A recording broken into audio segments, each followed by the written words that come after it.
Welcome to Disconnected Esports International Women's Day Overwatch Showmatch. We are super keen to show off all the amazingly talented women in our community. This will definitely be a super fun night. I'm super keen for it. I am Profound Rise and I'm here with Kresselkey. Hi guys, my name is Crystal Key and I want to be the very best that I can be. Ricey, I'm so excited today to see some very powerful women competing in a wonderful Overwatch grassroots show match. Yes, we have some wonderful teams. We have two teams, full teams of women that we have matched up. We have been told though there was very loose, what do you call it? Matchmaking. So hopefully we're gonna have some really exciting games. So this will be a best of 5. And yeah, let's talk a little bit about the importance of International Women's Day. We are both women, Chris. So we are a little bit, I wouldn't say we're experts, but I think we do have some quite strong opinions or like quite strong experiences being women in the community. And so this event is really important to both of us. Yeah, absolutely. Again, representation matters. So as long as you are celebrating women in gaming and esports, it always will encourage more female gamers to participate, knowing that they also have these role models to look up to. And we've got some amazing Overwatch players, people you've seen in and around the community in OCE for a very long time. I'm very excited to see all of these people play today. Yeah, that is true. We have some really famous people joining today, but unfortunately, we are missing one person.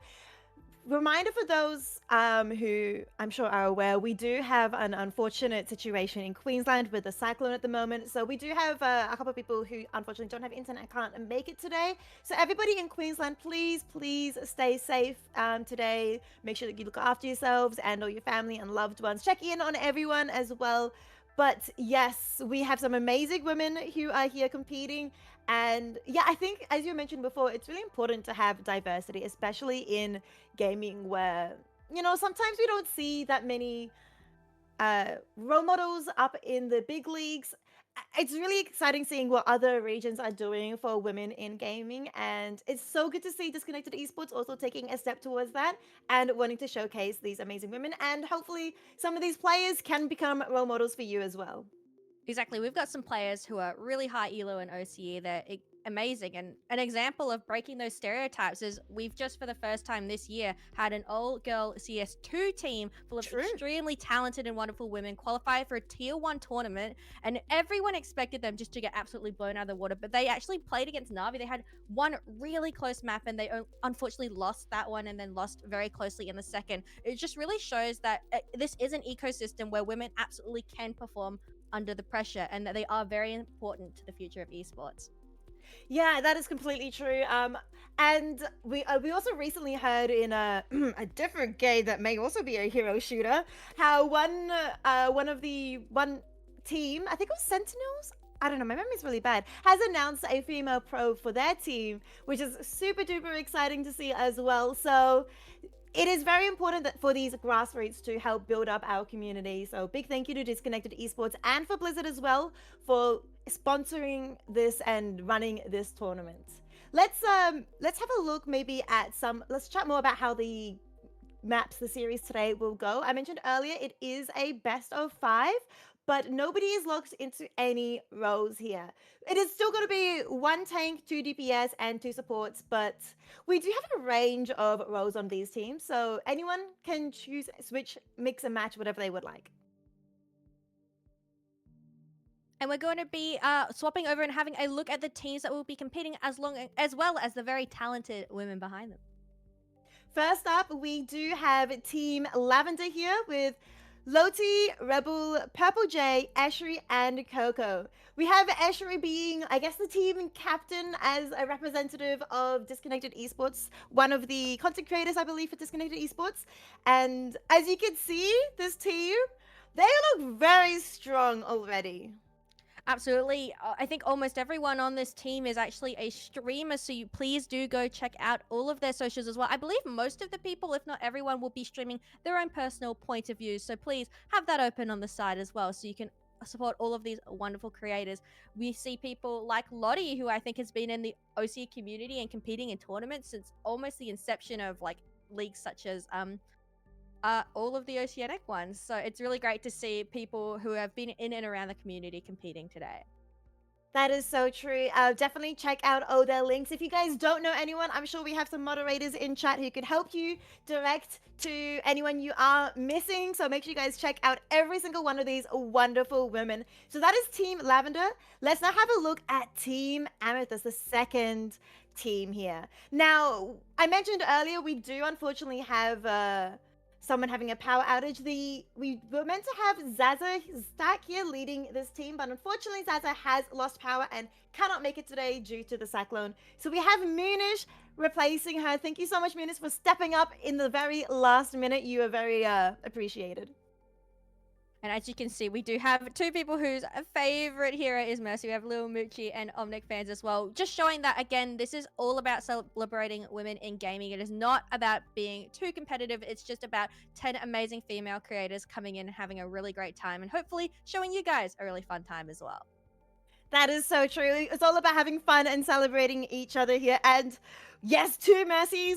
Unfortunately, though, this is of course a normal standard Overwatch. We aren't gonna have two mercies in the map. That would be kind of fun though. But they all look appear to be support mains. So it will be interesting to see how Team Amethyst handles versing Team Lavender. It's fine. Moonish played tank in a previous tournament. It's tankish TV coming back, I believe. Well, let's have a look at some of the maps coming up. We do have a best of five I mentioned earlier. The first map will, in fact, be Lijiang Tower, a control map.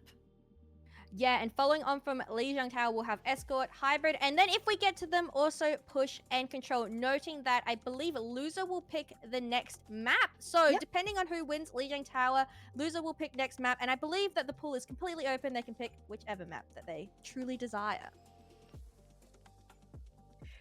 I'm super excited to see how everything goes in Lijiang Tower. And, well, for the entire map, I hope it's going to be competitive, where we get at least, 4 maps, because this is all about celebrating all of these amazing women, and it would be great to see as much as we can of every single one of these 10 lovely ladies.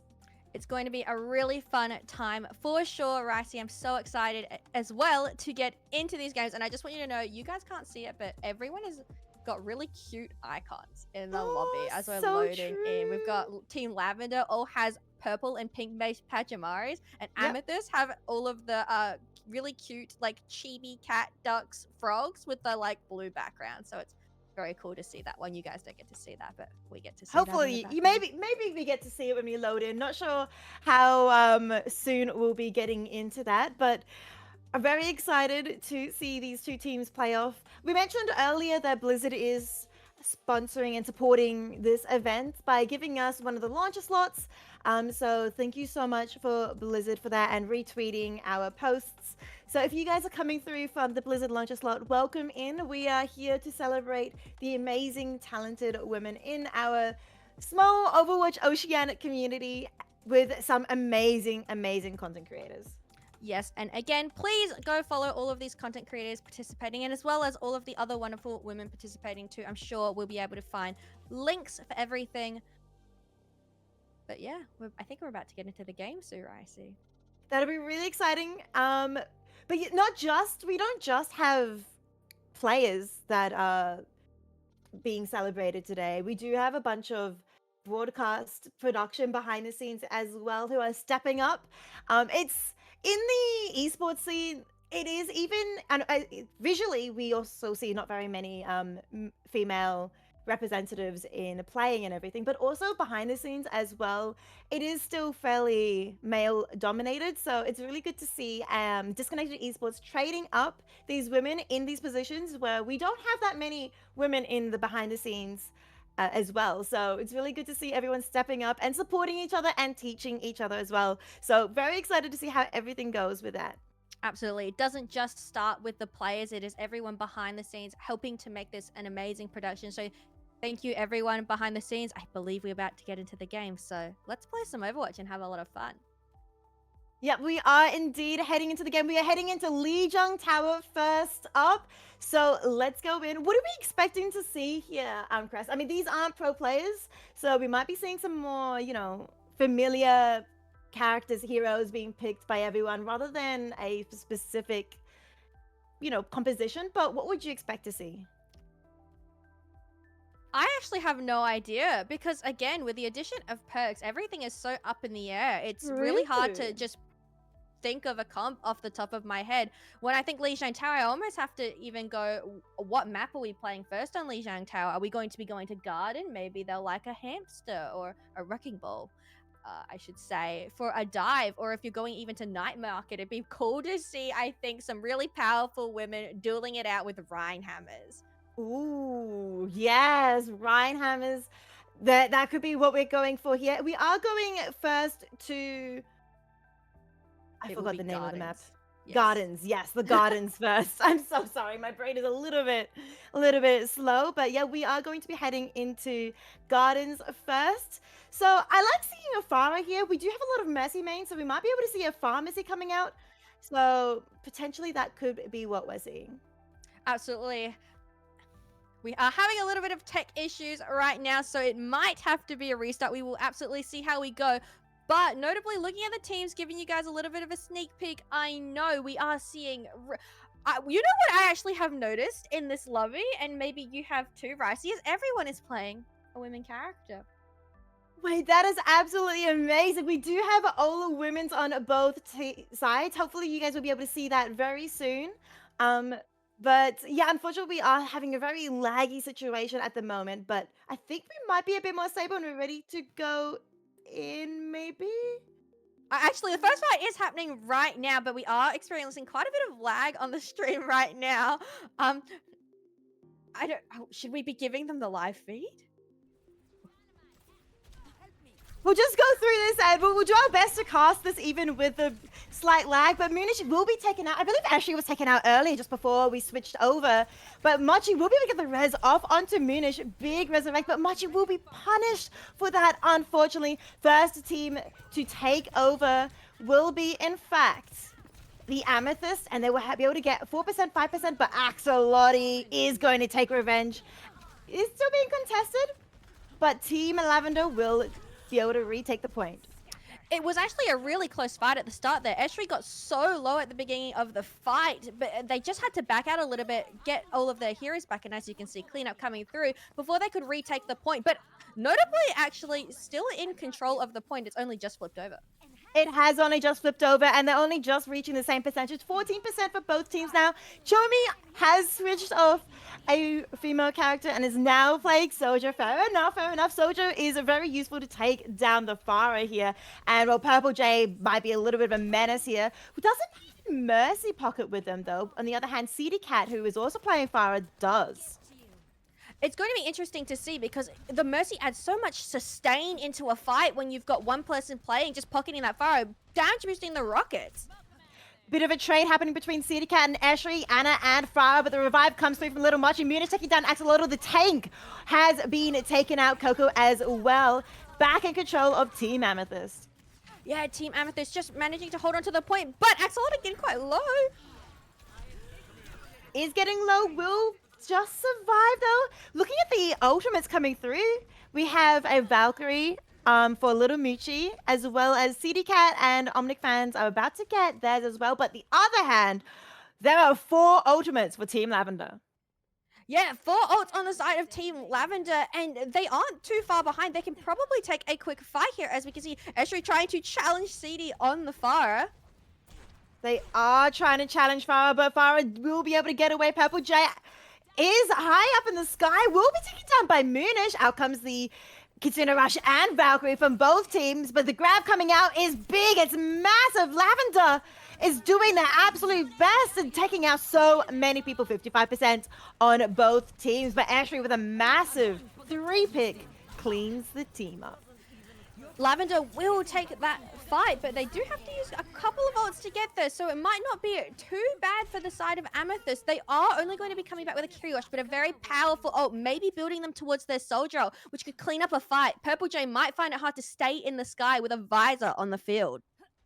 That is so true. The visor Chomi is going to do so much work. 70% for the team, Lavender and counting. But 60% is pretty good for Amethyst. They have a bit of time, and well, as you mentioned, that Soldier ult, 94%. I think it's live and might go off soon. Absolutely. I think we're going to see a Kiri rush with a soldier here to hopefully get some damage done. But CD is just peppering them from the sky. And no ults have actually been used yet. I'm so surprised. Here we go. Kiri rush is out. Kiri rushes out and is doing a lot of damage as Munish and Chomi clean up too. The visor hasn't been used, but that doesn't need to be used as they've already flipped the point. Little Michi does get punished by Axolotl, but I think it's all okay as Axolotl and Play to Win both get taken out. 72%. 93% though is quite a good effort for Team Lavender. And it's actually looking not too bad for Team Amethyst, though, because they actually keep their visor. They don't use it to win the fight. And now it's going to be a barrage versus a visor. So if Purple J can get a sneaky up on Chomi, maybe that is their in. But otherwise, the visor's going to be so powerful for shooting that fire out of the sky. It's going to be extremely powerful, and with the barrage available, Purple J will have to try and find their best to get a good position, but out comes the visor. CD Cat falls for the team Amethyst, and it's big, it's massive. Play to win. Coco, both of them taken out, but out comes the barrage and it does nothing as Purple J gets taken down by Munish. Chomi also takes down Eshri. 99% for both teams. They are going into overtime, but it is, in fact, Team Amethyst that come out ahead. Really clean fight there from Team Amethyst. They end up throwing the grab into the spawn, but Chomi just with that visor into the backline of Team Lavender, there was not too much they could do, and by the time that Purple J got that barrage off, it was just a little bit too late. Munish was healthy on the point, high charge, and it was simply just a matter of cleanup at that stage. Yeah, a bit of cleanup indeed, and well, it's looking pretty good for Amethyst. It was very close though. These games are very, very close, and that is exactly what we want to see. These two teams are doing absolutely so much work together. It is actually really fun to see. It's interesting to see that both tanks have actually opted towards the Zarya, because Zarya is very strong right now with the addition of perks. Unfortunately, us as casters, we actually don't have the ability to see what perks people are taking, but I'm sure we can probably start guessing. I'm not sure if I saw maybe an Eshri grenade bounce a couple of times. We'll definitely have to keep that on note, because in Control, you don't lose your perks after the first round. You keep them for the entirety of the rest of Control. That is a good point. Perks are making a big difference at the moment. Chomi getting dangerously low, but is going to be able to live. Bubble is going out onto, as they keep going, pushing forward, but well, point is about to unlock, and it is now officially unlocked, but Lavender is being pushed quite far back. Chomi, Omnic fans both taken out now. As for Team Amethyst, we'll have to give up this point to Team Lavender to start off with. Really nice fight from Team Lavender to start that one off. Axolotl just able to walk into the backline and get a lot done. And again, the Ashe getting the amazing first pick, a pick onto the Kiri to start off the fight, which is really good. We actually do see that Purple J has gone over to the Mei, which I really do like a control point. You can just separate people through these choke points and just pepper them from afar. That is true. Purple J has switched to Mei, as Cat was on Mei in the beginning there as well, which, you know, as you mentioned, there is perks now, so they will be able to, we'll have to give up their perks in the previous round, but Mei, such a good controller here, being able to keep everyone away from the point, and they are doing a fantastic job as Lavender, as Tolotti goes into the backline, taking a lot of damage onto Chomi. But they will survive. CD Cat, though, will not. As Team Amethyst loses CD Cat, big nade coming through as well. Axolotl with a massive, massive grab, taking down every single member of Amethyst. And can we just talk about how Grab is actually one of the slowest charging ultimates in the game, but Axolotl is the first person to use their ults in the lobby. That is absolutely amazing, as Ashley gets a nice nade into the back man, maybe slow them down a bit, but Team Amethyst is going to be coming back with quite a lot of ults just about to come online. That is a lot of ultimates, as you mentioned. Oh my goodness, that might be a full stack. Valkyrie, though, is the first one to be used by Team Lavender, and it's going massive. trying to keep everyone alive, trying to keep that 68, 69% going and going further and further.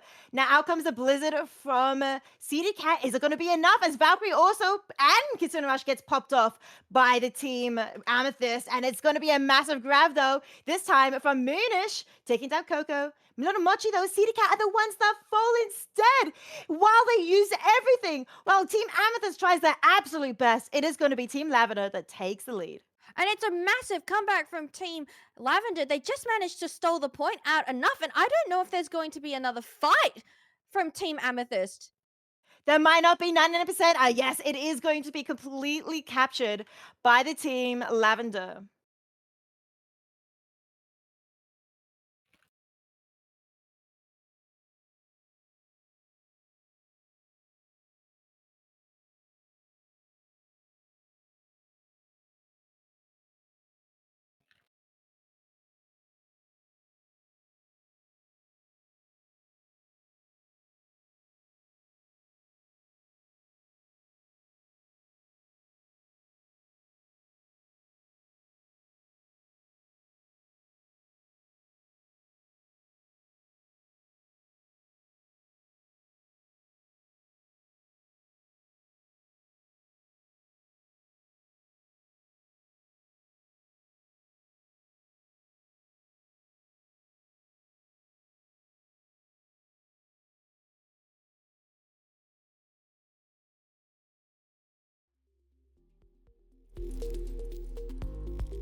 Wait.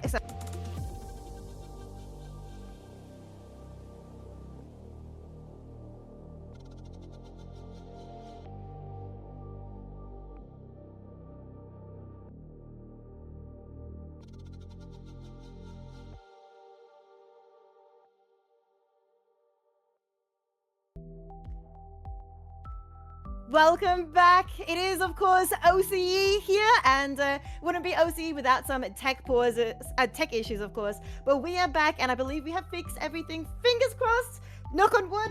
Do you have wood next to you? I don't have real wood. My desk is made of wood. Yeah, so. all right, good.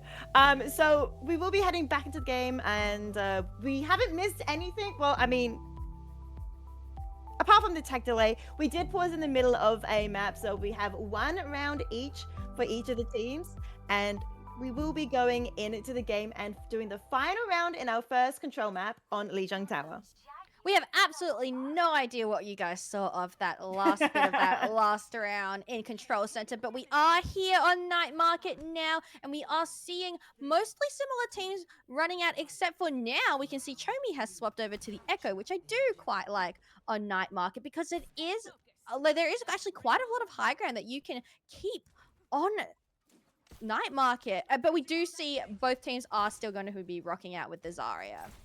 Yeah, the Zarya is such a strong pick, I think, for both of these teams. I think they're very comfortable with the Axolotl getting straight below. Might be taken out, but will just barely survive. But little Moochie, also a little bit low, will be now safe in the backline. But Chomi is playing, of course, Echo, as you mentioned before. That is play to win, who is playing Ashe as a hit scan, so might be in trouble. But Moonish is the one in trouble.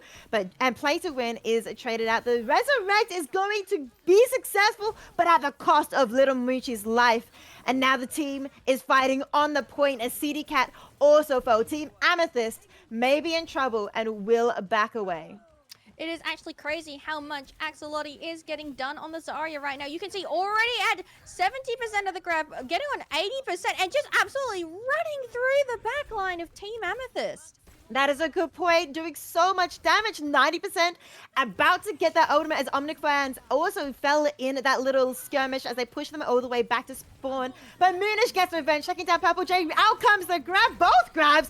Moonish also and counter grabbed here, but Purple J will be resurrected by Coco successfully as Coco pops the Valkyrie. Actually dies with the nano in her hands, not able to use it to keep anyone alive, but Axolotl does not need it. Axolotl is still pushing forward, taking down Omnic fans and keeping the point in their hands. I would just like to talk about how good that wall was from CD Cat to separate the grabs. She ends up going down in the fight, but that wall saves them from taking... Oh, sorry. Other team. I got them mixed up. They're running double comps. I think it was Purple J who actually put the wall up and actually saved the team from the grabs that were coming up. Massive walls coming out from Purple J. CD Cat does have Blizzard available, but Purple J is the one that takes them down, Blizzard not being able to be used. The Resurrect may be coming through here. Yes, it is going to come out, but little Mochi once again, unfortunately punished for it. CD Cat falls as well, but will be using Blizzard just in time, but Purple J will be ice blocking to stay alive. Has Blizzard available for themselves, 71% in the hands of Lavender. They are doing so much work. They are still in control. And Axolotl, the dangerous, scary Zarya, is pushing right into their spawn. I have to know. I don't know what perk Axolotl has taken, but you almost have to feel that it is the piercing beam for when you have over 50% charge, because she has not been below, I think, 80 this entire game. Has another grab already. Another grab being used as Little Moochie and CD Cat both taken out. Grab. Sorry, Blizzard was being used by Purple J there as well with a big combination as Coco also used Valkyrie. There's overtime right now as Team Amethyst barely managed to touch the point. Kisuna Rush being used desperately by Omnic fans to keep them inside the game, but it is not enough as Team Lavender takes the first map. What an amazing round of control that was. It wasn't too close in that last round on Night Market, but a 2-1 victory going to the side of Team Lavender. And oh my goodness, look at Axolotl go. It was an absolute menace on these maps. Absolute menace indeed. Axolotl doing so much work. The grabs were absolutely on point. I mean, and off point as well. So that was really well done by Team Lavender. But I loved how close Team Amethyst was as well, especially in that first map, taking that first round. And then the second round as well, they did put up quite a lot of fight. But very exciting first map between these two teams. It was a very exciting first map, and let's not take anything away from Moonish on the Zarya. In the first round, Moonish definitely had the upper hand on that Zarya. Axolotl just kind of came out in those last two saying, no, I can also play the Zarya very well. And I don't know, maybe that might have been perk choice because, again, you can pick between two perks and there is two tiers as well. It's unfortunately very hard for us casters to actually know what perks they are taken, but they could have made all the difference there. And again, Chomi with that big visor as well on map one. There's been Mhm. some absolutely amazing players coming out from these wonderful women so far. Yes, and the other thing as well, excluding Chomi, which I completely get why they picked Soldier. Oh my goodness, the Farah was doing a lot of work. But I love that they are all picking female characters here in the game. And I heard about a little bit of a silly Easter egg as well. If instead of playing Zarya, but the next round, whatever map we go into, not quite sure yet, we'll be finding out. It will be Team Amethyst choosing, of course. But if in the next map they pick Junker Queen instead, Jagger Queen has a cute little voice line where it's like, let's teach these boys a lesson or something like that. If I don't remember exactly what the quote is, but it's very, very cute. Be interesting to see if that voice line even triggers, because that might be a voice line that only triggers if there is a male character in the lobby. Because I know Overwatch does like to code some fun little stuff into that, like that. Obviously, if you have a certain enemy on the other team, a voice line Yeah. will trigger it in your spawn, which is sometimes a little bit of a spoiler, but it is still very cool. We have got confirmation of the next map, however, and we are going to be going to Sunny Rialto. Ooh, Rialto. We are indeed. It is an escort map. So I'm not sure if we'll be seeing the same composition as before, but you never know. This is, of course, a show match. Anyone could play anything. We could see what is the weirdest combination you could think of? Sombra. I I don't almost know. feel like they run out on Diva. Diva is great on a map that has so much high ground like Rialto. Diva is also personally my favorite hero in the game. So I'd love to see Diva be played in this map as well. I'd almost say Alari would be a pretty sleeper, but good pick for a map like Rialto where there's all these really long sightlines. And hey, maybe even a Widow duel. Ooh, true. We could see a Widow. Widow is, of course, one of the amazing female characters in Overwatch, and well, I do like having some strong Widow makers. If we had Zaza, unfortunately, who cannot make it due to the cyclone affecting her power outages, if we had Zaza, 100% we'd be having a Widow duel. I have played against Zaza on Rialto, and I did not get to play that game. She was so sharp with her shots. But maybe these teams will be channeling their inner Zaza stack, and they're going to have a bit of a Widow do. I'd absolutely love to see that. I'd actually love to see a Sombra come out as well. So maybe Yeah, maybe we can influence the team comps while everything is happening. We can be Diva, Sombra, Widow, Alari, and let's just put I like it. Mercy in there, I think, as well. Mercy! Yeah, yep, Yes. yep. Who would the Mercy damage boost, though? The Widow? You can do both because then you get the second perk. You can True. damage boost two people at Yeah, the I same like the time. perk. Yeah. Yeah, yeah, yeah, yeah. That would be amazing to see, though. But yeah, I'm not really sure what we'd be seeing here. I would love to see a Widow. That is what I'd like to see. I would love to see a Widow. It's always fun watching them peek down those long sight lines and get really nice. Like, is there anything better for your Overwatch montage than a bunch of Widow headshots? True. Yes, montage. And these are all content creators. These are all streamers here. Make sure you guys check out every single one of these lovely ladies uh, playing today in both teams, all 10 of them. And so they are all content creators. So you never know, they might be producing a montage from today's event later on. So keep an eye on all their socials and whatever platform of choice, TikTok, Twitter, YouTube. So make sure you check out them as well. And feel free to make your own edits and clip stuff in the Twitch channel if you find anything that you think would be a highlight, because it's absolutely so helpful when we have people from the community clipping their favorite plays from today. That is so true. There's so many good plays here. We saw so many good plays already in the previous map with the so many gravities, gravs coming through and everything. So make sure you guys have your fingers on that clipping button so that you guys can support all these amazing content creators in our community.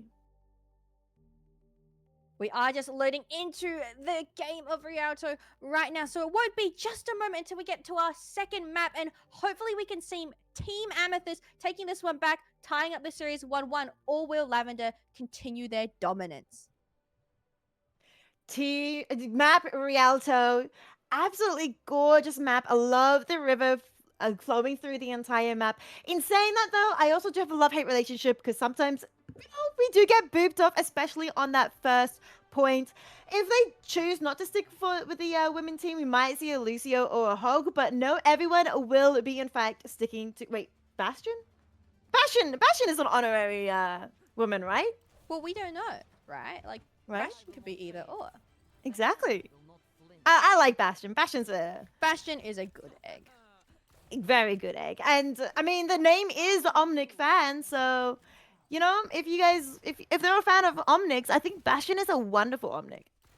Oh, and absolutely. Like, and he's got a friend, like a little bird friend as well, and a True. cool cap. Wait, what if the bird is a female bird? Well, we That don't know. Oh, well, we can make yeah, that canon now. yeah. I think so. I think my sister has a lot of pet birds, and both of them are I don't know if they're female or not, but we are having a bit of an issue. But we are back. It's all good. Let's keep going through as Omnic fans pushes so much damage out onto Team Lavender.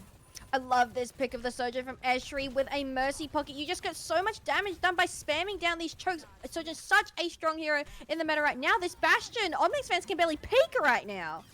Can barely peek and so much damage being dealt. Look at the charge, 98, but Axolotl will be taken down. So that charge is all gone. But Little Moochie also as well from Team Amethyst. So one traded each, but without the take, Team Lavender have to hide behind all the objects in the game to try and stay alive, as shown by Ashray, who does manage to get away safely. Axolotl was feeling herself a little bit too much like Icarus. She has flown too close to the sun and does mean a regroup, but she is back in the fight now just before the end of the first point. But Moonish is on 100 charge. That is a lot of charge, but Asher is the one that takes down Omnic fans instead, but the charge is doing so much damage onto Axolotl. The supporters are doing their absolute best in Team Lavender, and Asher popping overclock right now, taking down one.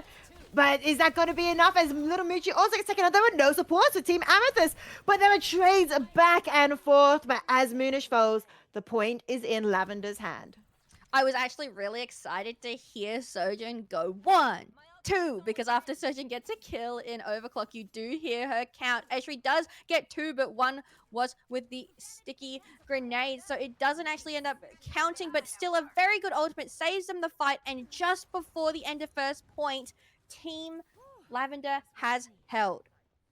They have held indeed, but the ultimates are building up for both teams. Amethyst does have a grab coming up as well as a Valkyrie.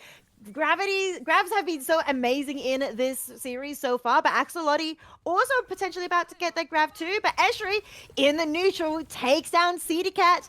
So many ultimates now going to be used. I think Fire, yeah, Axolotl is going to be using the first Gravity, and out comes the Valkyrie as well. But Eshri is the one cleaning up, doing so much damage, and so does Coco. We may not have a Widowmaker in the lobby, but no worries. Eshri is going to be playing Sniper onto the opposing team. Already over halfway to her next overclock. Absolutely amazing there. But however, we cannot count Amethyst out. They are going to be coming in with 3, almost 4 ults into the next fight, including the Graviton Surge. I would love to see a Graviton Surge comboed with this Bastion to absolutely blow Lavender out of the water. But can we maybe see a perfectly timed Kiri, Suzu? Oh, it could be big. The bubble does save one. It only saves Moonish, but I don't think it's I don't think it's enough. As CD Cat also falls, Res coming out onto Life Perfect. Life. There might be a streamer name in here. Hang on a minute.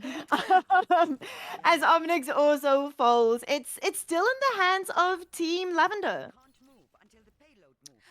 Oh, it was a really nice sleep as well. Chomi on the Ana, but onto Axolotl, but it just wasn't able to do enough. And now it is Dire Straits under 30 seconds left in the game, and they almost have no ultimates to play with. Whereas sorry, I'm gonna get the names mixed up for a second here. They've got the whole kitchen sink to throw at them. They definitely have the entire thing. Everything as Ashley takes down Chomi, and like everybody is falling from the side of Team Amethyst, and it's absolutely devastating. They won't be able to touch the point with 8 seconds left. 7. It's not going to go too well. But CD Cat does have the Bob available. Will they be Will able to Moonish touch be able in to make time? it? Oh, Moonish is so close. Bob just barely does a drive-by, and Moonish is on the point, and they are in overtime. They are pushing forward. Is Bob going to do enough? But Omnic fans does get taken out by Ashri. Ashri doing so much work for Team Lavender at the moment, and they keep going as Ashri takes down Tuma. Overtime, Ashri, I think, here is doing everything for Team Lavender. Oh, I actually hit a couple of headshots and then decided to start standing still and got really close to dying. I was scared. I was like, no, it's never over until it's completely over. But there you go. It is going to be Team Lavender having a very good hold on Rialto. Team Lavender did absolutely amazing. And yeah, I think Ashley being the standout player here is, I would say, is like, yeah, just doing so much work for the team, taking so many picks one after the other. But Axel Lottie as well, once again on the Zarias, putting on a masterclass. It has been absolute domination. I wonder if we will see anything other than Zarya coming out from these two teams, but I almost just don't think that it's possible. You can't play the Diva if you've got a full charge Zarya at all points in the game. That is so true. And you mentioned as well the perks earlier in the first map. And when they switch sides here with a new update, perks do reset. So while Axolotl may have picked some really good perks in the first map, and same with Moonish, it is all reset now. And you never know, maybe Moonish will do the same thing that Axolotl did to them. But Eshri potentially playing Torbjorn. It would be funny to see a Torbjorn roll out for sure. I am a Torb enjoyer myself, so I absolutely do like that. I think they're coming out with a pretty funky comp. We might see a last minute swap, but we're actually going to see a Winston being played too. No, we are going to see the swap on to Tracer. Overwatch's original favorite mascot. I would say that there is a certain Kitsune girl who may have overtaken. Potentially. But really excited to see the Winston coming out. I think Team Lavender want to do their best to keep pushing the cart further and round the corner. This is, I mean, very important for Amethyst here to win. Lavender's already one map up. This is the best, a first to three or best of five. So if Lavender win this map here, they will be on map point. It is a really nice kill. Chomi gets onto Rebel first up, but it's fighting for her life, and Esri's going to get the kill. Ashley does get the pick as Tracer. Omnic fans falls too, but the Resurrect coming out onto Chomi as Lumuchi does survive and get away. But is this going to be enough as Team Lavender are still pushing forward? But the Ascalotti takes down Lumuchi and CD Cat as well. It's pretty rough indeed as Team Lavender are pushing forward with 3 minutes left. They We will notice that the screen is black for all of you viewers, but this entire time the card has been moving and they are just about to push in. Unfortunately, you don't get to see. You only get to hear our beautiful voices, or Ricey's beautiful voice casting over that. But it was just absolute domination from Team Lavender on that map, just diving into the backline with our Winston, creating so much space for Eshri on the Tracer. But the player of the game will be Sojin. Eshri on the Sojourn, taking down Omnic fans, taking down so many of Team Amethyst. Lavender now 2 maps up. Amethyst definitely want to pick a map that they are strong in here for their third map because they sure want to keep playing this game. They do, and we want to be seeing, like, I think, like, you can't look at Team Amethyst and go that, like, that they're losing because they're not good players. We saw how dominant they could be, but maybe it might be time to move away from maps where you can maybe play that Zarya, because I think they're just struggling because Axolotl is just being able to get so much done on that Zarya right now, and maybe a map that Sojin's not as good on either, because Ashby was hitting those shots as you saw in play of the game. But we'll find out what map they pick. But before we do, we'll be going to a short break, giving our production some time to get some water or maybe go have a bio break. So we'll see you guys soon after this short break.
Welcome back. I hope you guys are all refreshed and ready to watch a potential last map. And not only do I hope we're all refreshed, I hope our technology and internet is all fresh and ready to stay with us for the last potential map.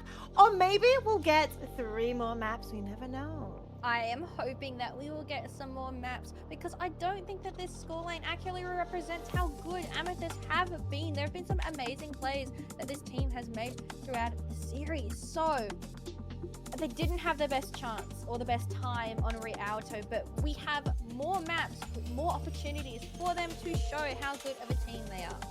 They definitely do indeed. And the next map they have already chosen, it will be, in fact, everyone's OCE's one and only most favorite and beloved map, King's Row. If you thought they weren't going to be playing Zarya on this map, well, you will be mistaken because I think that Zarya has one of her strongest matchups playing on King's Row, where you just have all of these windy corridors to go down and you don't really have to shoot anyone off of the high ground. That is true, yeah. And, well, I mean, the high ground, speaking of, I'm still hoping for a Widow duel.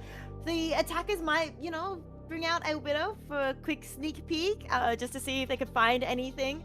But other than that, the other beloved character we like playing on this map on King's Row is, of course, Reinhardt.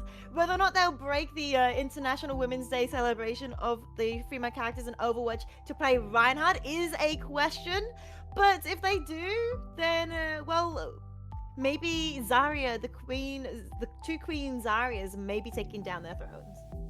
It will be interesting to see for sure, and I'm so excited. Like, again, everyone loves King's Row. Like, I think regardless of who you are when you started playing Overwatch, I think that King's Row is probably 70% of the player base's favorite map. I agree. I think it is very much one of their favorite maps indeed. I always hear how everybody picks this map when they go into hybrid, so it's great to see it coming out once again. Of course, though, this could go for a very long time. That is the issue with hybrid maps compared with control, is that both of the teams could go right to the end and then keep going again. And luckily, though, it's not as bad as, of course, 2CP, but we could see this map go for a while. This map absolutely could go for a while, and I'm hoping that we see some epic fights. Like, I almost want to say I hope both teams get rolled on their defense, because I do like to see how teams perform when you get into those extra rounds. Again, with the addition of perks.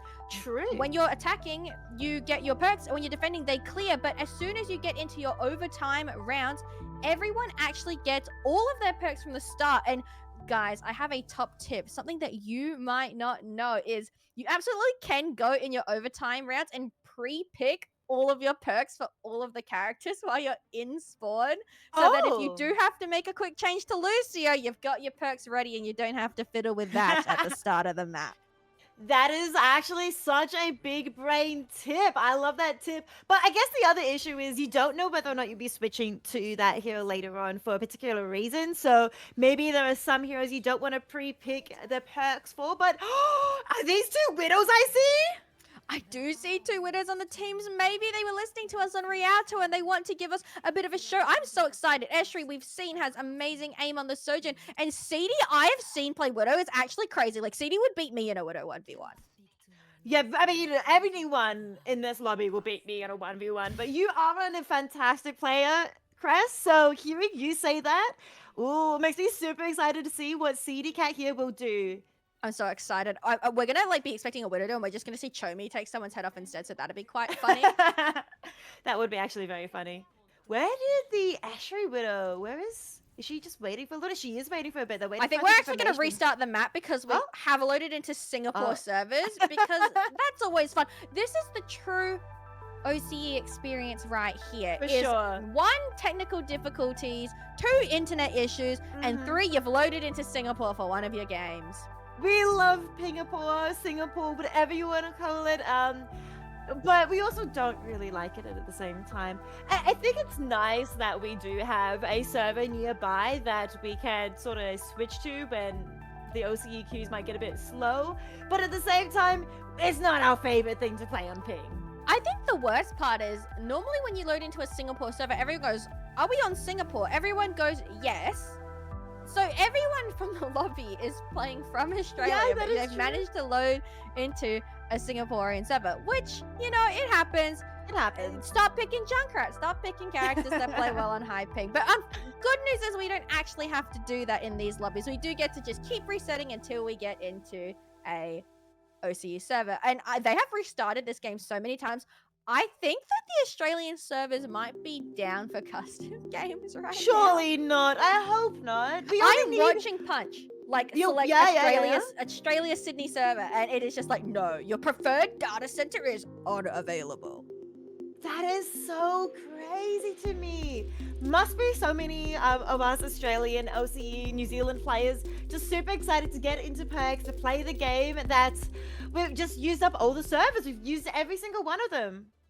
The power of women was too strong for the Australian servers that we are now nerfed to Singapore. However, it does not matter. We will keep playing anyway. And I wonder, actually, I've never actually watched a game where they've been on a different server, or like they're not all playing on ping. So I wonder Yeah. if we see the lag as well, if we're going to see the ping difference, or if it's just Oh. going to be them feeling it and we're all Gucci because we're observing. That is a good point. That is very interesting. I would love to see how the widows handle this, both widows being on ping. But I still hear some people be like, it's not that bad playing widow on ping as a hit scan player, but then some people be like, oh, I hate it so much. So I want to see how these two players fare. Oh, Ashley has her head taken off instantly. That was very instant. As CD Cat gets it, Coco will get the resurrect, of course. May being played by Purple J here and Moonish, so they are able to use all the walls to keep pushing forward. But what a massive pick from CD Cat. But Ashley's got to get revenge. Ashley does get revenge, gets the pick onto CD, and there is no mercy on the side, so there's not going to be a res. No res, as CD Cat will have to wait the respawn timer. But even still, Team Lavender seem to be holding down the fort so far, with Moonish and Little Moochie being forced back into spawn.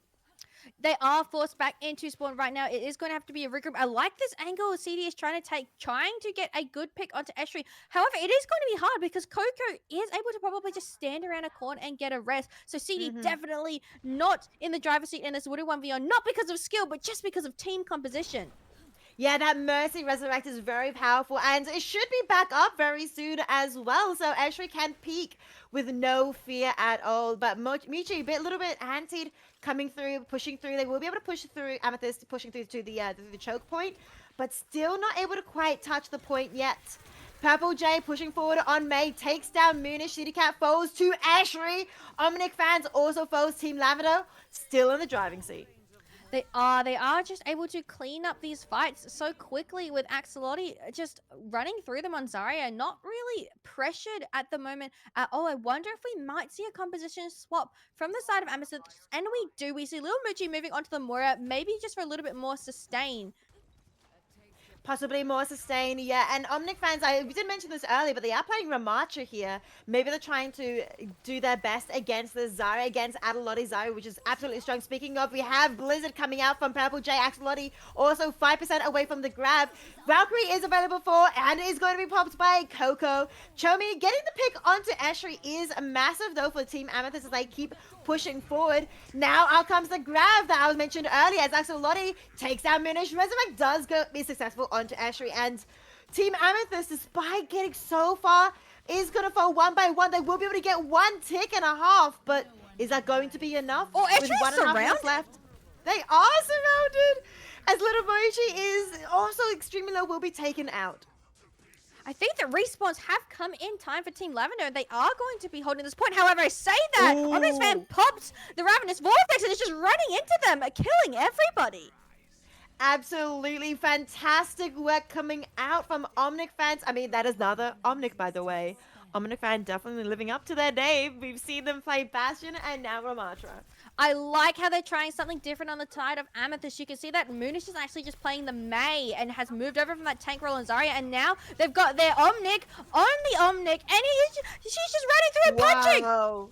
Absolutely doing a massive punches onto Axolotl as they fall. I think the May Moonish wall as well was beautiful to keep Axolotl trapped. Now, Ultraman's coming up. We have Chomi with the Kitsune Rush, as well as Nano from Audio Medic from the side of Lavender. It could be a battle of the supports. We see that Eshri is trying to use the SMG while CD is still just trying to get the scopes on. CD comes out with literally 1 health, and Chomi has sniped Purple J. Big snipes coming out from Chomi. We did see Chomi play Soldier earlier, so I can see they're very good with their aim and the hit scan and everything. But out comes also Resurrect from Purple onto Purple J. Blizzard coming out as both Blizzards. Kitsune Rush being is Eshri's the one that is going to be the first to fall. But is the Kitsune Rush going to be enough for Amethyst as they keep pushing the point? 2.5 minutes left. Nano going out onto Axolotl. That is a very, very scary Nano target as they do so much damage. But even still, Omnic fans is not moving a bit. Their health is so solid as Axolotl is the one that falls.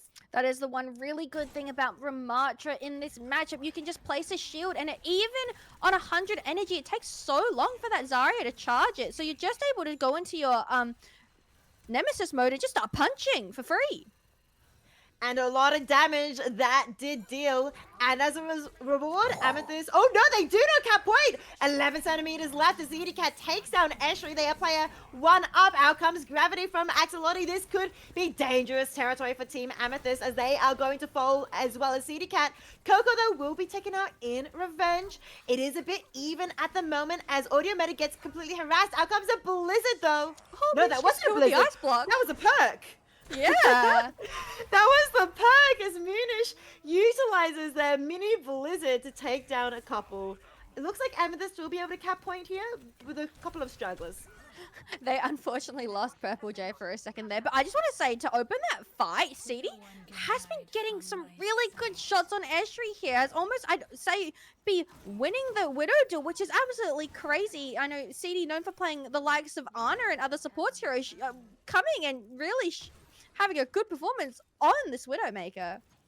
Absolutely, indeed, CD Cat and Ashley. I love this Widow duel that's happening at the moment, but I think you're right. I think CD Cat has won a couple of those duels a bit more, but Ashley definitely getting some of those headshots as well as Chobi, though, is also handling this Widow duel amazingly. Amethyst team getting 1, 2, 3. Both Blizzards being popped here, but it will be Moonish's Blizzard that comes out on top. Moonish's Blizzard does come in on top, and they have a really nice time coming into the last fight on King's Row, and Team Lavender does not have a lot to hold this with. They might get their nano in time, but CD's going on a flank behind Eshri. Eshri, look out! What? Gets a headshot! Triggers the on! Well, CDCat takes down Eshri, as well as Audio Medic falls as well with 1 minute 44 left. It looks like they will be able to cap very quickly. Out comes Axolotl, who has switched to the Diva to try and stall as best as they can, but Purple J will fold the Resurrect onto Eshri. Is that going to be enough as Coco tries to keep everyone alive? Nano is available for Audio Medic. Will they be able to get a good target? Out it comes, but Axolotl has been demeched. The Nano is on the Mercy as Moonish does so much damage. Eshri does take down Chomi, a massive pick for Team Lavender. Time is ticking. 1 minute 15 left on the clock as Team Amethyst desperately want to take this over the line, but it does not look like they can. They just stole so well. Axolotl managed to stay alive just long enough. They have to nano the Mercy, but hey, the Mercy stays alive. Oh, ulta coming out though, and Axolotl is frozen on the point, but not taking too much damage right now. Not taking too much damage with 60 seconds left on the clock. Coco does get taken out, but so does Moonish. Actually using the slice to try and get any pick, but they will opt to reset as Omnic fans with the rest of the team. I think this is the correct play. I know they got so many picks in that fight, but the close spawns just proved to be too overwhelming. There wasn't any overtime, so their spawns weren't getting any longer, but this is scary. We've got Axolotl on the Diva. Woo, let's go Diva with the bomb. So this is going to be so much stall potential right here. That is a good point. The bomb is available, and Axolotl could get a big one, or could get a, we never know. We'll have to see what they do manage here. Ashley did get a pick onto CD Cat a little bit earlier, but out comes the Diva bomb, and will be a massive bomb, and Chomi and Little Mochi both being taken out. Amethyst here with 10 seconds left on the clock. They have to do the absolute best as Omnic fans gets dwindled so low with no supports. No backline. 5 seconds left. Esri being taken down by CD Cat. But can they touch? They are contesting. It is overtime. And Audio Medic here on the side is going to do as much damage as they can to try and prevent anyone from touching. As Axel Lottie takes down Munish. Can anyone else touch? With no one touching, Lenamichi is the last remaining hope. Chobi cannot touch. Wait, they touch? It's a bit of an overtime skedaddle at the moment. I believe that's it. Yeah, that will be in fact it. Oh my goodness, what a hold at the end of Kings Row. They had 2 minutes coming into that final corner and it was dwindled down to 0 over the course of 2 fights. So that first fight lasted like a minute and 20 seconds and the last fight just came in at the very end there. But you could see that they were just in the driver's seat. And I know I cringed when Axolotl killed 2 people at the bomb. That was not because it wasn't amazing. It was because it just hurts to see. I love a Diva Bomb as much as the rest, but it hurts to see both supports go down at the very start of the fight to a perfectly placed Diva Bomb. And I know that would have stung Amethyst. That definitely would have stung as well, considering the 2 supports that were in fact taken out wasn't it a Kiriko and a Moira? That means they both had a way to potentially avoid it, but maybe Michi had the fade on cooldown. And it's just so hard maybe to time it. That is such an unfortunate Diva Bomb. I mean, a massive Diva Bomb from Axolotl. It was a massive Diva Bomb to start the fight. Yeah, again, they might have had abilities, but they probably just didn't know that that Diva Bomb was coming over at that angle. They thought they might be safe, and they unfortunately weren't. They wanted to keep their cooldowns for the next fight, but they weren't able to. But let me just say, Chomi and CD, the duo snipers on the team, were doing so well. And now that they're on defense, I wonder if they can get some more done. We actually see Coco's on the Kiri too. We see a complete change up from the comp of Team Lavender. I wonder if this is going to be the comp that they run out with, but we will see shortly. CD's back on the Widow. I think that is a good pick. CD was hitting some nice shots. Definitely indeed. Purple J coming out with the Farah will be interesting to see whether or not CD Cat will be able to take down the Farah, take down Purple J. They will with a beautiful headshot indeed. And so that is the first pick going towards Team Amethyst. Absolutely. We've got Eshri with a Torb turret just firing through, trying to, I think maybe playing this Torb for a little bit of diversion with the turret and maybe a bit of shield break into the ram, which is doing well. Omnic Fans is getting low, does pop the Nemesis Storm and is actually just going up in health because we love a big robot who can block. We do, as Omnic Fans, being supported by both Chomi and Lunamichi, survives magnificently. But Ashri is the one that falls to a Moonish snipe this time. Massive headshot coming through. There's just so many headshotters on Team Amethyst. There's actually a lot of headshotters just in this lobby in general. I see that Rebel's actually swapped onto the bat right now, so a little bit more sustained. But Lottie is getting so low, doesn't peak for very long.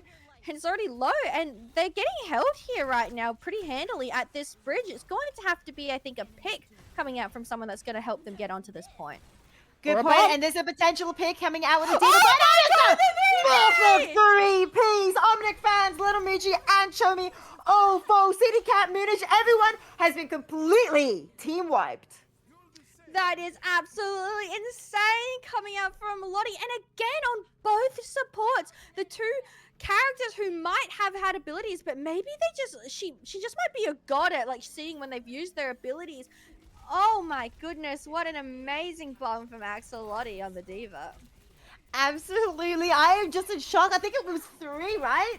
So not just both supports, but also another person as well as Ashri falls here. Team Lavender are pushing forward quite a fair bit now. Around this corner, they should be able to push around this corner fairly easily. Moonish on the main may be able to do something cheeky with the wall. Yeah, it'll be interesting to see if maybe they can get an early hold here. However, Moonish getting very low, having to pop her cryo early in the fight, and now a Kiriyoshi is going to be coming through. They're going to get very aggressive here. Very aggressive with the Kitsune Rush from Coco being popped. Chomi also has the Kitsune Rush available too and is going to be used in return. Baptiste Wall window, I just mentioned it, is available and is used as Ashri falls. They do still have quite a lot of ultimates on both teams. Diva Bomb! What? Again? Once again, taking down Little Moochie! Axolotl is just on point with these Diva Bombs. And using this Diva Bomb, Team Lavender are trying to do their absolute best to keep pushing, but Omnic Fans is just stronger.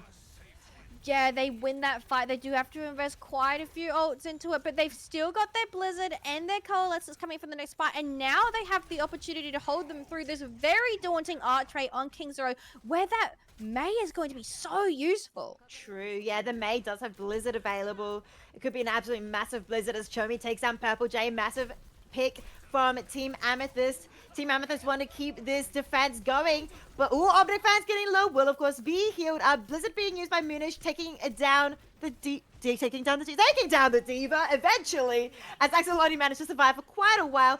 The shield being used by CDK, the ultimate here to keep everyone alive, is not going to be, unfortunately, very useful with the rest of the team being taken out. I think that Team Lavender's going to give this one more fight, and then they might actually... I'm thinking they're almost going to swap over off the Diva, maybe back to that Zarya, because we got CD on the Symmetra, which is doing such a good job, and they just can't get through this archery. They have a Mei and a Sim with just all of these turrets and walls that, like, Diva can't eat any of it. Yeah, that is true. Diva is really good at eating projectiles, but with so many different heroes that don't use projectiles, it may be a bit of a struggle. It's Kitsune Rush being used by Coco, as well as the Coalescence from the Muchi. It's a bit of a stalemate as Axolotl is forced to back away slightly. Purple Jay, though, will be taking down CD Cat with some miraculous rockets. Out comes Axolotl, 88%, 90%. They may be looking for a Diva Bomb, but they are taking too much damage in the meantime. Now has Diva Bomb available. Do we get to see a massive one once again? Probably in a little bit, as Omnic fans has been taken down. You can see how much Axolotl understands this game. As soon as that Symmetra has gone down, she is immediately in the back line, threatening the rest of the support, the rest of the back line on the side of Team Amethyst, because she knows she's not going to be taking too much damage anymore. That is true. We'll be taking too much damage. So many ultimates here. They have managed to stall quite a lot of time. 1 minute 35. I'm pretty sure Team Amethyst will be very happy with what they have done so far. Out comes the Kitsune Rush as well as the Diva Bomb. And once again, it takes two. It does take two, and I just can't believe it. This must be some of the most Diva Bomb kills that I've seen in a lobby. And Purple Jay finishing it off with a nice barrage with the perk that lets you move during it. Might I add, but those are absolutely fight-winning ultimates that have just come out. Rebel died early on the BAP. There was no immortality field to be seen in that one. It was looking really dire for them. And honestly, even after Lottie got the 2 kills, I don't know if they would have won without that barrage. Yeah, that barrage was amazing, as well as the Diva Bomb, but Team Amethyst do still have their ultimate on the tank that on Omnic fans on March available if they wanted to keep pushing forward. But Purple Jay resets potentially. I'm actually not quite sure what happens there, but they're actually going to go in and push off this advantage with that Ravenous Vortex with Omnic fans just running in, doing some punching. Unfortunately, not getting anyone, but pushing them back to the spawn. But has to be really careful right here. If they get too aggressive, they're in one fight territory, maybe 1.5, just because they did push it so far. That is a good point. With 1 minute 45 left on the clock here, I'm sure Lavender wants to push it as fast as they can. They do use the amplification matrix to keep pushing and do a lot of damage to Team Amethyst. But there is going to be a barrier available from CD Cat on the Symmetra soon coming up. But the DMAC is going to be devastating for Axolotl.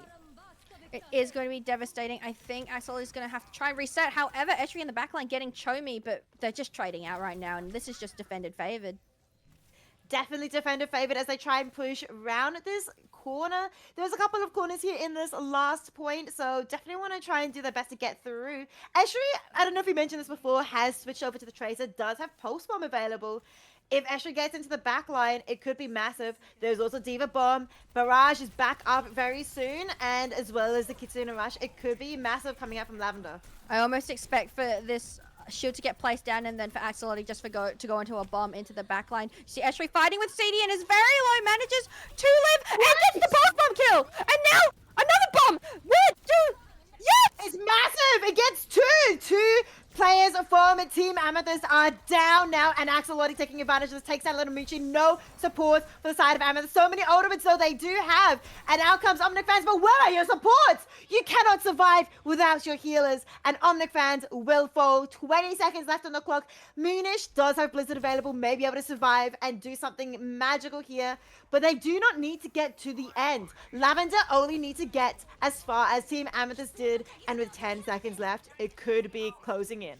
Oh, it's going to have to be a big barrage from Purple Jay. She looks a little bit lost right now. She's going around for the flank. Moonish has Blizzard. She's going to have to be able to use it. She's in Icicle right now. Are we just going to see a soul? Yes, we are. And the Axolotl eats the Blizzard. The Blizzard gets eaten by Axolotl. It's absolutely insane. Well, yes, the barrage goal 1 is Health Bomb gets 2. Team Lavender push on to win the map and win the series. That was looking so dicey from them there. They had like every ult do exactly what they needed it to do in order to get that in. And I genuinely think if Moonish gets that Blizzard off, they probably stole long enough to win. But Axolotl eating that Blizzard and look at this bomb, like just send it middle of the point. Oh, Crazy. Nowhere to hide from those diva bombs. Nowhere to hide. Absolutely amazing picks coming out from Axolotl. I think they did really, really well. I appear to be having some technical difficulties. Oh no, and they're fixed now. Apparently Ricey was missing, but it's I was never missing. I was here the entire time. Not sure what it's you're on fine. about, Chris. Wow, what an amazingly close series. I felt like Amethyst had that, but then so much happened there. A double pulse bomb kill from Ezreal to finish that one off. And I just saying, like, the scoreline may be 3-0, but oh my gosh, those plays. They were so cool. They were absolutely amazing. I would have to say that Axolotl was really a standout player. Ashri had some amazing picks as well on the DPS. And of course the supports. Being able to keep that tank alive, being able to keep Axolotl alive as they charged in on whatever tank they were playing. Big ups to them. And of course, rounding up the team as well, I think Rebel, sorry, she keeps changing her names on me, with Streamer mode. streamer mode.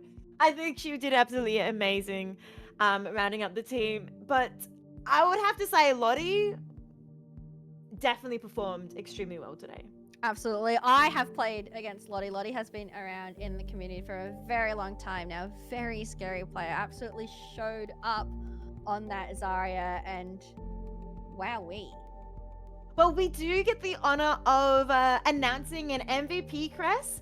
So, shall we decide one? I think we've kind of both alluded who we would like to give the MVP to, but I'm pretty sure we both agree. I would like to give MVP to Lottie. Absolutely amazing performance on the tank throughout the series, showing how strong Zarya can be, how strong Diva can be, and honestly, playing that Diva into that King's Row and just sticking on it was so impressive to see. You have to understand how mechanically gifted you have to be playing Diva into all of your counters. They're playing Sim, they're playing Mei, they're playing Ram. There is almost nothing on that team that you can eat, and you're still finding value. You're still eating those blizzards, and wow. Yeah, that Blizzard eat, I would have to say, is one of the turning points of this. Actually, there were so many turning points, and they were not all of them, but quite a lot of them were initiated by Lottie with the Diva bombs. The grabs in the first couple of maps as well definitely started off quite a few of the fights going the favor of Team Team Lavender. But also eating that Mei ultimate, very much the final turning point and the deciding fight of the game. It was, crazy to see. Excitingly, we are going to be getting an interview with Lottie, who is going to be coming on. So I think we will head to a bit of a break, and then when we come back, we will be interviewing Lottie. We'll see you guys soon.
What a series so far, but wait, guys, there is more. We thought the whole entire everyone, the players, the production, thought we want more. We love women and we want more games. So we are going to play all 5 maps.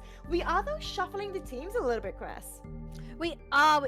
All of the players thought it would just be a little bit fun to mix around the teams and just spread the fun and just spice it up a little bit. So there will be no more scorekeeping for the rest of these games. They are just going to play them out for the fun of it.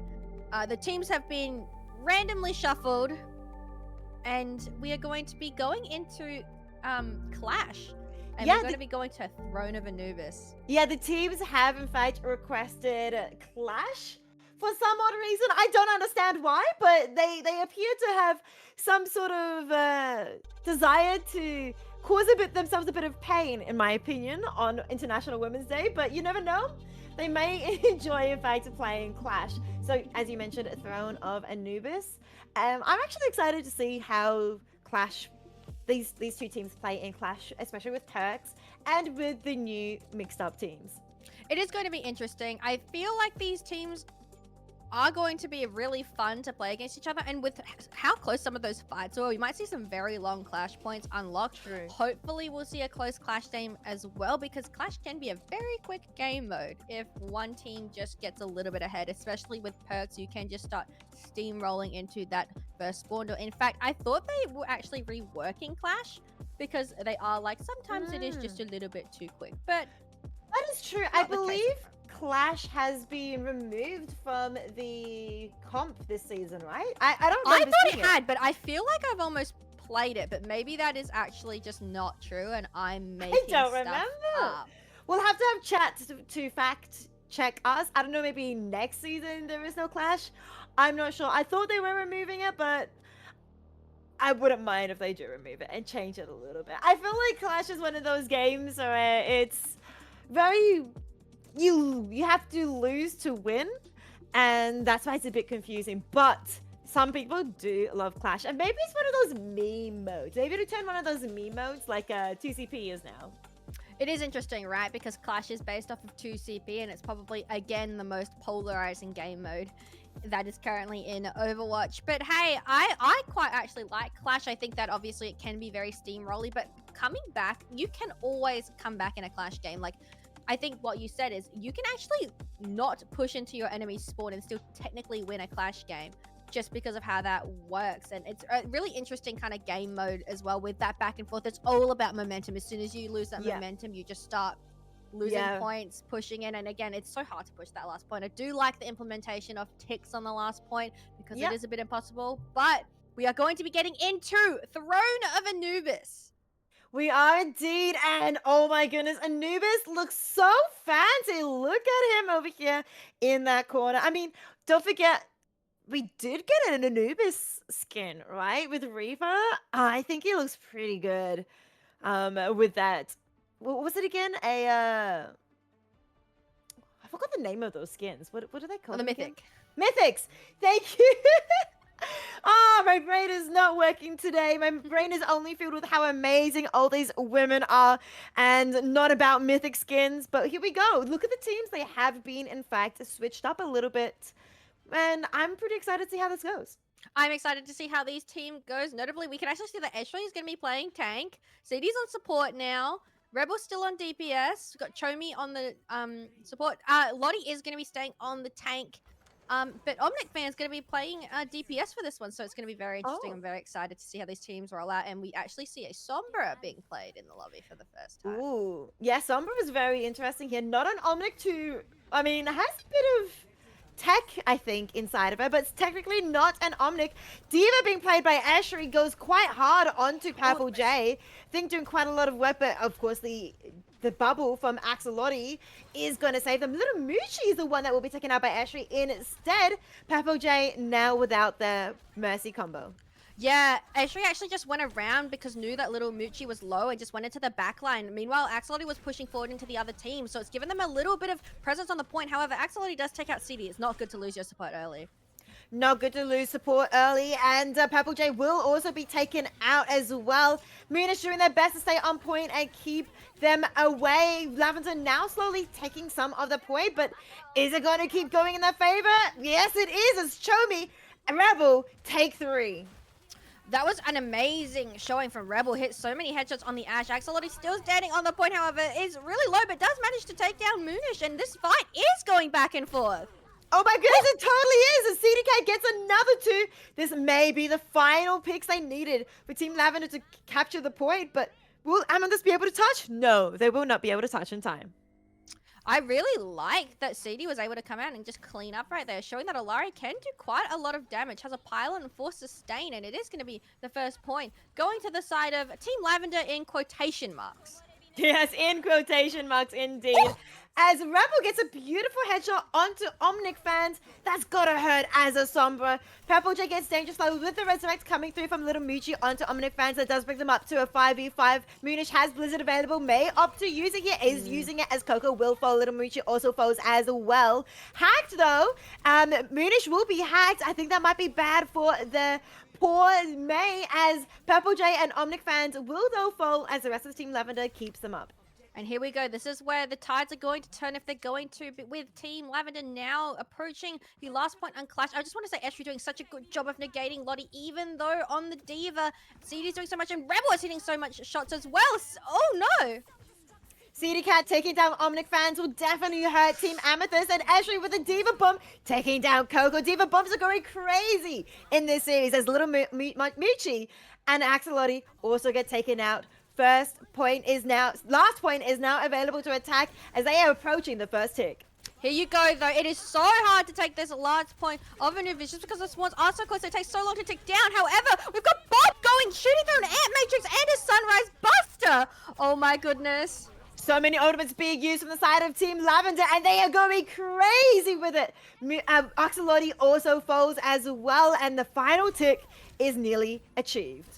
They are emoting on the point. Can they get a touch right now? Omnic Fans gets a pick. Oh my gosh, Purple Jay is barely on the point. Oh, it's so close. Can they get someone on? They are getting people on. Everyone on the side of Lavender is so low right now.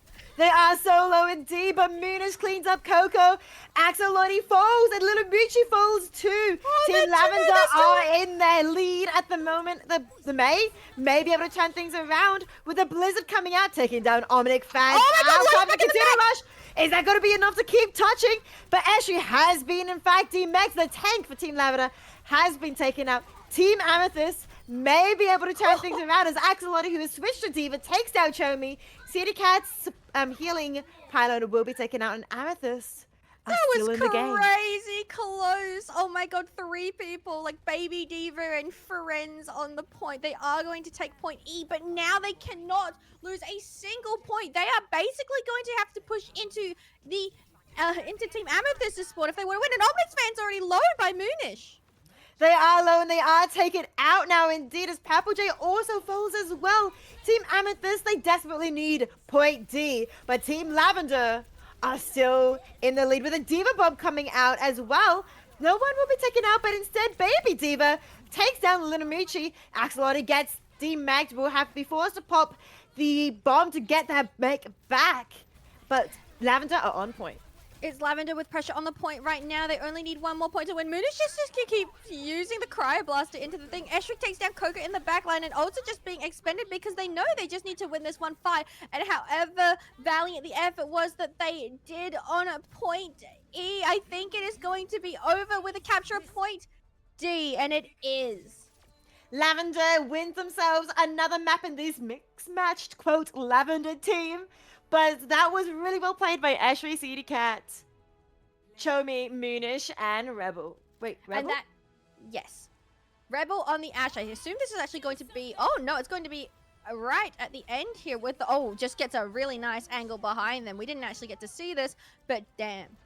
What an amazing fight. And I just want to say, like, that point right there, point E and point C, they just felt like such back and forth. I actually had no idea who is going to win that one, but Yeah. very close. That first point C where they were just fighting it on and on and on, and essentially it was like trickling back and forth waiting for respawn timers, because that first fight lasted forever, but in the end it was the new Team Lavender that takes the lead and takes this map here on Clash.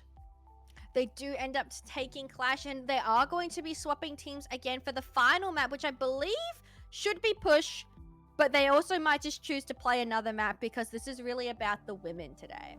Yeah, we have no idea what they will be choosing. They might choose Push. They might choose another Clash map. We have no idea, but hopefully they pick something very fun to watch. Actually, I know they'll be picking something very fun to watch. Yeah, and I hope that they do end up playing Push because with how back and forth some of the fights and how long they go, I Yeah. feel like a Push bot would be fun to see. Like Clash obviously can get very steamrolling with ults, but Push is just a little bit harder. Until you unlock those checkpoints, you are really fighting an uphill battle. That is a very good point. I think I actually enjoy Push. Push has I do like grown Push. and warmed up on me. You like Push too? I do like Push. Yes. So I'm excited to see if they do pick Push here. And I also excited to see how the teams will be shuffled up in this final map coming into the show match. Absolutely. I'm interested to see if we can find a combination of players that just makes the game extremely close, extremely long, and with makes all of the content just a little bit classy, a little bit cool. You know what I'm excited also to see? Yeah. Another diva and another massive diva bomb. I want to see if we can get these diva bombs going on into this final map where it's just sometimes magnificent to see somehow it works. You often don't really see sometimes a lot of diva bombs going well, and it often feels like a zoning ode. So seeing them in these tournaments is really exciting to see. Just saying, you're staring very longingly Oh, over my at bad. me because I your love camera has you. paused. Big So, love. big love. Let me Thank fix you. that. Oops. There we we love go. the stock image. A stock image coming through. Yep. Should be back now for you guys. So hope you guys don't mind me back. So you know how we were talking about how we really would like them to go to Push because we like Push as a game mode? Yes. They've decided they want to go to Horizon Lunar Colony. And I quote by Eshery, do Kegels. All right, that's so great to see. We are heading to Horizon Lunar Colony, a 2CP map. I didn't even think 2CP was on the board, but apparently it is. This is customs. We can do whatever we want. Anything is possible. In fact, I'm gonna be real. I know lots of people hated 2CP, but I think like if I went through every single game I played in Overwatch, my probable best win percentage map was definitely Horizon Lunar Colony. Oh, I just really? had an insane win record on that map. So I'm excited to see it. At least you know what I'm expecting them to do because I know these gals. They're gonna go into the no gravity zone and just start fighting. Oh, that would be It's gonna so be a fun Torb to Hammer watch. 1v1 in the Oh, no yep, gravity yep, zone. yep. Yep. Torb Hammer 1v1. I would love that, honestly. It would be very fun to watch. But also, it would be feel very slow. We might have to do a slow-mo cast. Yeah, we'll go. And the Torb Hammer is going. Who is going to win? Wow, Torb from Lavender lands a hit on the other Torb. Yeah. It's I gonna think be that's great. exactly how it will be if we go out into the zero gravity zone. It would be absolutely amazing. So we'll have to see if they do decide to run Torbs. I think when we go into show matches and a bit when we get to the more mean like ending part of the show match, I do feel like Torb is one of the ones that does come out in the end. And I hope that people are listening to the stream who are playing because I feel like we can be influential. True. We could influence them, but we could not influence them with picking the push map. We unfortunately lost that influence. We are now here in Lunar Horizon Colony. Did somebody say peanut butter? Ooh. I had Nutella today instead of peanut butter for breakfast. I have peanut butter though. Yeah. Toast Ma- a little peanut Yeah. butter treat after we Yeah. finish Horizon Lunar Colony. I might Home do that. of Epic Monkey Winton. We do have a Winton. We have one Winton. Winton. Axel already picking it up. Yeah. And you know what? I was gonna say I think we're probably going to see a sim being played, and I do see that CD is on the sim because sim was like it was like sim was never played everywhere, but you would always see a sim on Horizon Lunar Colony because walking through half of the chokes just never felt very Ugh. good.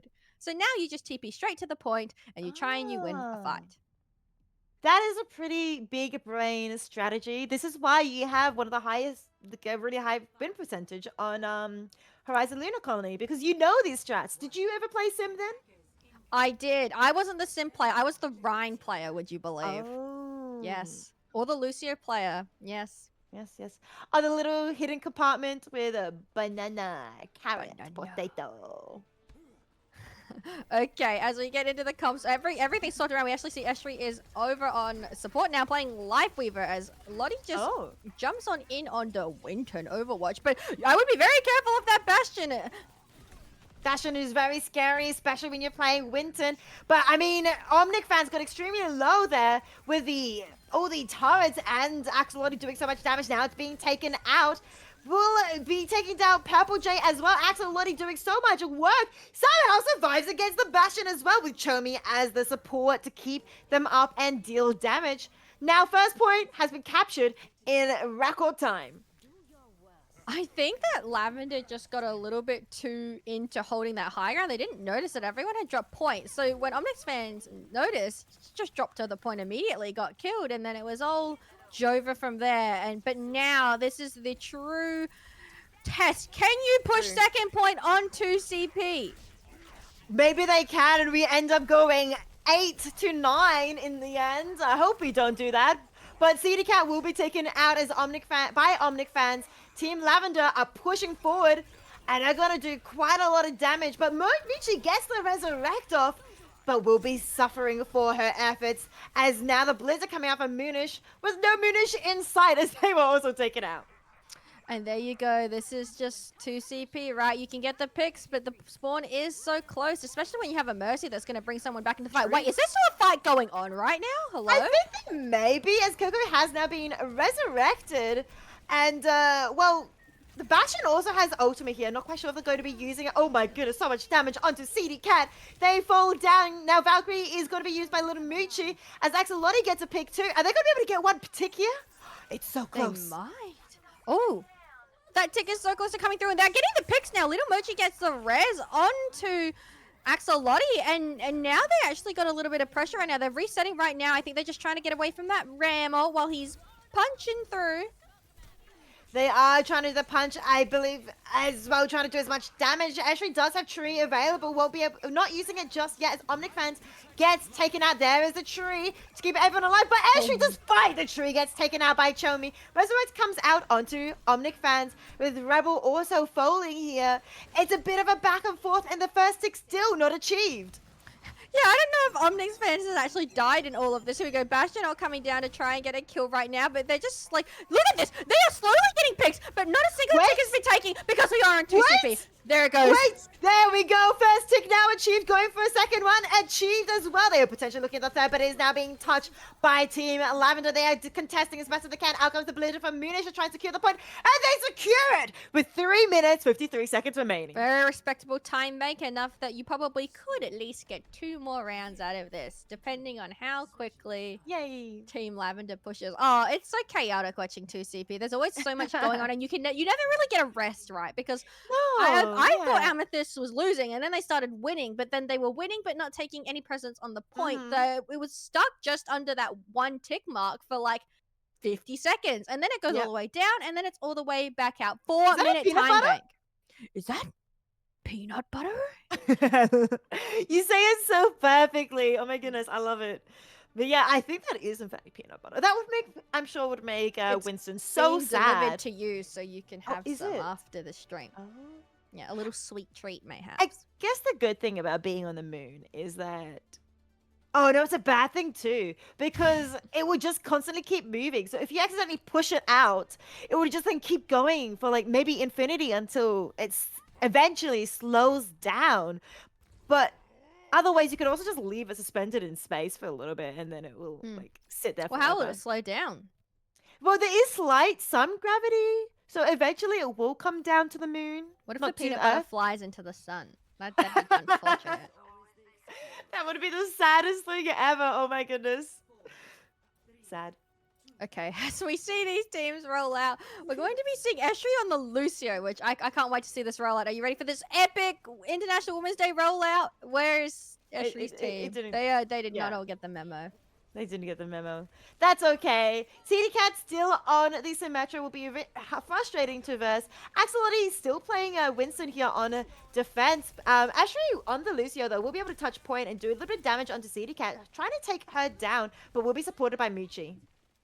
There you go. Esri's just leaving the fight, just skating away on the Lucio as Purple Joe trying to get a lot of poke damage in from just a little bit further back. And oh, it's so interesting watching 2CP be played with like 5 characters because there is just like not as much presence on the point as Esri just gets monkeyed. Eliminated. Yep. Eliminated. Coco falls as well. So Team Amethyst up by 2. They will be able to do quite a lot of defending here as Omnic fans falls. And Axolotti, happy with the picks, will push forward a little bit further. They are going to be pushing up, and again, Horizon Lunar Colony is just a map that is hard to get into. And again, CD Cat on the sim means that they can just like kind of teleport around a bit faster than Team Lavender. Like Esri is on the Lucio, but I don't know if they've regrouped enough. I think Esri's just going for 1v1s in the backline, which is absolutely empowering. So That is keep true. doing it. I do enjoy watching 1v1s on the Lucio as Esri gets half HP. Moonish also does have the Blizzard available, but Omnic fans will be demexed. That is quite devastating for Team Amethyst here, Team Lavender here, as Amethyst are getting even more picks now that their tank is missing. Absolutely, and they've just got so much time bank right now, and they've got all of these ults that they're able to invest. Like this Bastion is just not being able to get, I think, into a position where the value is. And now you've got a monkey chasing you down. Oh no! The monkey! The monkey is being so sad. The Nano does go into Coco to keep alive, but Rebel will be taken out by Chomi in the meantime. Coco with a Nano boost will try and go into the more damage, do some more damage onto everyone, onto the tank, but unfortunately Nano has been running out, and now we're going in with more ultimates. Both teams have so many ultimates available. Yeah, we are just seeing the entire kitchen sink being thrown right now as Axolotti going into the backline with that Primal Rage, and I think that Chomi is they're surrounded. There's a Sniper Kiriko. Ashley's gone in and killed Little Mochi. Has used the Suzu and just barely lost that duel to Chomi in the end. That is so close. Esri also taken out. We'll have to give them a bit more time to reset. Purple Jay switching over to the Mei instead. I'm actually quite happy about that pick as well. Trying to maybe match Moonish on the Mei and see how that goes. Absolutely, they do need to finish with some time left. You do get 4 minutes if you do take the point, which means that you can get a pretty close time even if you take this last second. But you do not want to be leaving it down to the last second, especially when your opponent has a time bank of 4 minutes. 4 minutes is a very, very large time bank. Coco does have the Bastion ult over here if I want to try and make some space. We'll be using it. Not sure where they're going to be targeting. Maybe on point. Oh, they're going for the Symmetra, but the Symmetra does have a TP available. Does manage to escape, and Moonish will be taking down Rebel, who already used the invulnerability field. Is that going to be enough as Omnic fans also falls? Team Amethyst are so strong right now on the point. Kitsune Rush being used to try and keep everyone alive, but Esri will fall to all the Symmetra turrets. And now, Purple J, last one on point, is going to be targeted. I think CD took the perk where you can have 4 turrets and it's just standing It's so on the nasty. point. Oh, Guardian. I dislike playing against the 4 turrets, honestly. The 4 turrets is so gross. Are they going to make it? No, they do not make it. And that is actually, I'm just saying, the first time we're going to see Team Amethyst wins pop up on the scoreboard, even though it doesn't really matter and the teams have been flipped. That is true. Team Amethyst taking a win here in the show match of the show match. But massive monkey moves coming out from Axolotti. Yeah, very cool moves on the monkey, defending that point. And again, yeah, didn't actually get to see 10 million overtime rounds in 2CP because it did finish with a full hold on first, which is also the 2CP experience. Definitely the 2CP experience. And while I miss the maps themselves, they're just some of them are so gorgeous and so pretty. They And they are. look like they feel good to walk through still. The playing style of it is sometimes a little bit I think it's sad. fixed a little bit with 5v5, but then Yeah. perks just make it a bit crazy again. So I think 2CP is always going to be in a little bit of a weird spot, but it's always fun seeing all of these players. And I think some of these players only started playing Overwatch when Overwatch 2 came out. So they're probably walking around like, what the hell is going on here? That is so true. So many players have not actually experienced 2CP. But with that, that will be our final map of the day. We will be going to a short break, but don't go anywhere because we are going to be having an interview with our MVP, Lottie, after this break. See you guys shortly.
Welcome back to Disconnected Esports International Women's Days Overwatch show match. We've had a fantastic day with all the lovely 10 amazing women participating in this tournament, but we do have to announce an MVP. We mentioned it earlier. Our MVP is in fact Loti. Loti, thank you so much for joining us. Oh, thank you guys so much for having me. It was such an honor playing today with everyone. It has been absolutely amazing watching you play, especially on that tank. You've been absolutely phenomenal to watch. How long have you been playing Overwatch for? Oh my god. So I started playing Overwatch back in like 2017. So it's been quite a while now.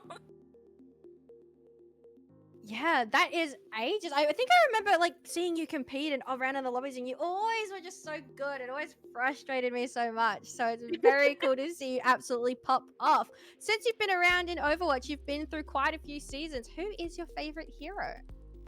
Ooh, so honestly at the moment, favorite hero is Juno. Juno's great. Like just the Yeah. kind of DPS and healing of it is great. I love it. Yeah, so Juno's my favorite hero as well. I just play her all the time as well in ranked. I think I've got like no every single. I think haven't touched any other hero at all in ranked at all. Just Juno. So completely get that. We were so impressed, by the way, with your games today, especially on that diva. Those diva bombs were definitely something. What was your team reaction to those diva bombs? A lot of screaming. A lot of screaming. Like everybody hyping you up like once you do a really good play. Like it was such like a loud and good environment. I loved it. you should absolutely go back and watch the VOD after Yeah. this because we were also screaming for you. I think you could make an insane montage from this International Women's Day event and you could just post it everywhere and just farm all the interactions because that True. was truly amazing to watch. Oh, I'm working on it. I've got my music lined up. I've got all my Oh, clips. Like, yeah. excellent. So, thank you so much for joining us on the interview. Where can we find you? Where can we watch all of these clips that you will be posting? And yeah, what are all your platforms that we could find you on? Well, you can mostly find me on Axolotti underscore. That's on Twitch and on X or Twitter, depending on how you want to call it. And as for everything else, it's mostly just Axolotti. That's all I go by. Thank you Awesome. so much. Sorry. No, you go, you go. Thank Take you us so home. much, Lottie, for the interviewing, and thank you so much for playing as well. We had so much fun with all your amazing teammates and joining us on this event. Thank you guys so much for having me, and GG's to everybody who played. GG's, GG's. Alrighty. So that Awesome. was Lottie, the MVP of this event. I think that was so amazing to watch Lottie play today, Caress, wasn't it? It really was like absolutely amazing tank gameplay throughout the entirety of the series. And even on that last map, I know it was a bit of a joke on Horizon Lunar Colony. It was really fun to see the Winston being played as well with some very big Primal Rage juggles. That is so true. We saw Lottie play Winston to an exceptional level, Diva and Zarya, so many different tanks, and was absolutely beautiful on all of them. That does bring us to the end of today's event. Once again, a big thank you to all the viewers, the production, and all the players, of course, as well. We have some amazing women in this community. Absolutely. Big shout out to all of the amazing women running the show behind the scenes. We have our producer Amazon, as well as honorary woman Punch, who was our observer for the day, as well as all of the mods in chat, all of these amazing women. Thank you guys so much for coming and just spreading like information and spreading the awareness of International Women's Day and how important it is for women in esports that we just get that representation, get our names out there, and finally, W women. W women indeed. Yes, these events, these grassroots events are so important to building up the skills and confidence and experience of all these W women people in the scene. So big thank you to Disconnected Esports for putting this on. Also big thank you to Blizzard for supporting this event as well with retweets on the posts that we've been posting to bring more awareness to this event and putting us on the launcher. So big thank you to Blizzard. Awesome, and I believe that is it from the both of us, Ricey. It was really fun casting alongside you. Thank you for No.